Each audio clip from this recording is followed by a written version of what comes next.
जय हिंद दोस्तों। आज हम लोग पढ़ेंगे रेस्पिरेटरी सिस्टम के बारे में, श्वसन तंत्र के बारे में पूरी तरह से हम लोग अध्ययन करेंगे। सबसे पहले जैसे हमारे नेजल कैविटी से सांस इंटर होता है, तो हमारे जैसे कि एनवायरमेंट में बहुत सारे गैस का परिवहन होता है, जैसे कि nitrogen, carbon dioxide, carbon monoxide, oxygen. तो कितना कितना परसेंट पाया जाता है। जैसे कि नाइट्रोजन होता है वो 78% पाया जाता है, जो उसके बाद ऑक्सीजन होता है 21% पाया जाता है। CO2 जो होता है 0.03%, CO भी कुछ परसेंटेज में होते हैं, जो जिसको बोलते हैं हम लोग कार्बन मोनोऑक्साइड। तो नाइट्रोजन 78% जैसे इनहेल करते हैं, 78% हमारा लंग्स इसको एक्सपेल आउट कर देता है। ऑक्सीजन जो होता है 21% लेता है, जिसको 17% एक्सपेल आउट कर देता है। और कार्बन होता है 0.03%, जिसको 4% एक्सपेल आउट कर देता है। अब जैसे कि ये जो हमारा रेस्पिरेटरी सिस्टम के अंतर्गत जो भी कुछ फेज होते हैं, जैसे कि nasal, pharynx, लैरिंग्स, trachea, bronchioles, bronchus. अब ये पार्ट कौन कौन से होते हैं। जैसे कि नेजल जैसे ही गैस हमारा जो भी मतलब एयर्स होते हैं, जो जैसे ही इंटर करते हैं, फिर फेरिंग्स होते हुए लैरिंग्स, ट्रैकिया जो ये होती है हमारी, जिसको हम बोलते हैं श्वास नली। उसके बाद ट्रैकियस होते हुए आता है ब्रोंकियल्स। ये जो पार्ट होता है ये ब्रोंकियल्स होते हैं। उसके बाद ये जो जब आगे वो पार्ट आगे मतलब जुड़ता है, तो उसको बोलते हैं हम लोग ब्रोंक्यूल्स। ये ब्रोंक्यूल्स होते हैं। ये जो पाया जाता है, ये गुच्छे के समान जो संरचना होती है, ये कई करोड़ों एल्वियोली होते हैं हमारे लंग्स के अंदर। इसको बोलते हैं एल्वियोली, हिंदी में कहते हैं कुपिकाएं। गैसों का एक्सचेंज हमारे एल्वियोली में ही होता है देखा जाए तो।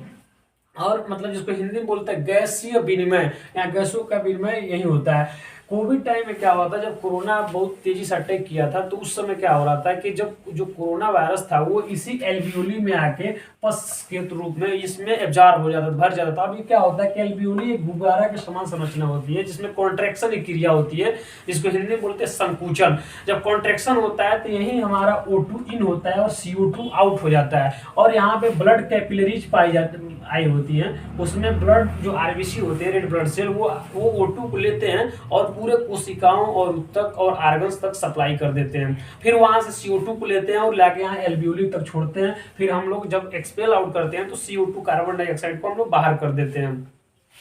अब थोड़ा सा इसका जो ये नीचे का जो पार्ट होता है, इसको बोलते हैं हम लोग डायफ्राम।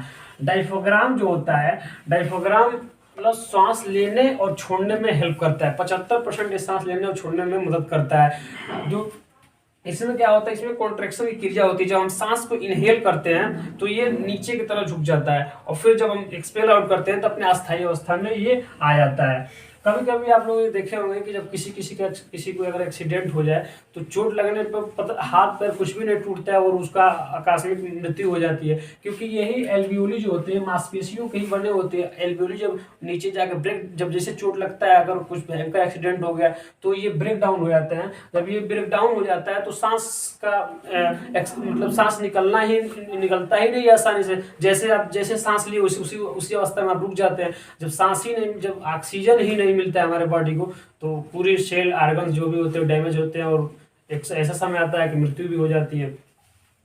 उसके बाद अब थोड़ा सा इसके लंग्स के मतलब डिजीज के बारे में बात कर लेते हैं कि लंग्स डिजीज में क्या क्या इन्फेक्शन होते हैं, क्या क्या हो जाते हैं, मतलब कैसे कैसे लंग्स डिजीज होता है।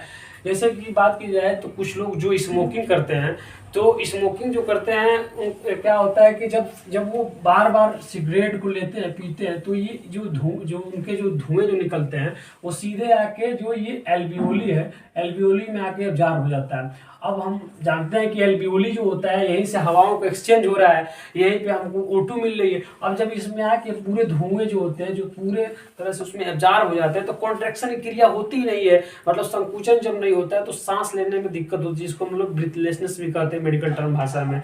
तो सांस लेने में बहुत कठिनाई होती है। धीरे धीरे ये पूरे धुएं भरते जाते हैं, पूरे ब्रोंकियाइज तक आ जाते हैं, और एक ऐसा समय आता है कि सांस लेने में इतनी कठिनाई हो जाती है कि पेशेंट ठीक तरह से सांस ही नहीं ले पाता है व्यक्ति।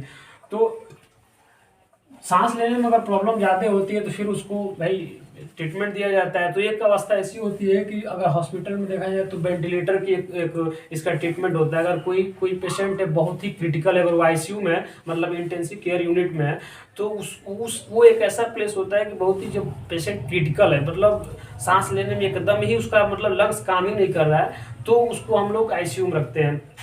वहाँ पे एक इंस्ट्रूमेंट होता है जिसको हम लोग बोलते हैं वेंटिलेटर। वेंटिलेटर में क्या होता है कि वेंटिलेटर में ऑक्सीजन के साथ साथ हीलियम गैस मिला हुआ होता है, और वो हमारे नेजल कैविटी से होते हुए, ट्रैकिया से होते हुए इसको पूरी एल्वियोली तक पहुंचाया जाता है, और वहां से पंप के थ्रू मतलब हवा मतलब ऑक्सीजन दिया जाता है। अगर कोई पेशेंट बहुत ही क्रिटिकल है, अगर वो मतलब वेंटिलेटर की अवस्था पर अगर वो नहीं बच सकता है, तो उसके बाद उसको बचना उसका मतलब इम्पॉसिबल है।